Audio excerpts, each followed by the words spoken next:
Ayan yung pinuntahan namin kaninang umaga, yung Popinchao. At ito pala, bawal na ang dadaan dito na papunta ng Popinchao. So, kailangang umakyat kami doon at Wow. bumalik.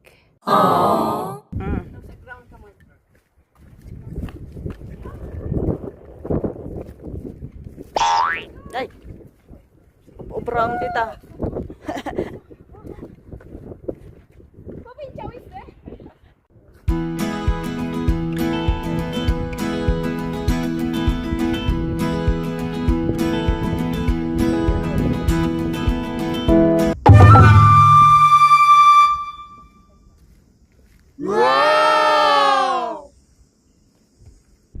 And despite of the hot weather, ay kami naglalakad dito sa may High Island Reservoir.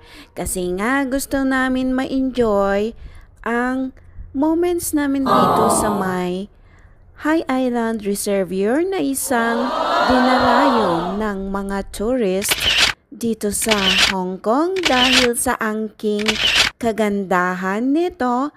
At talaga naman, dito mo makikita yung mga nasa pera natin.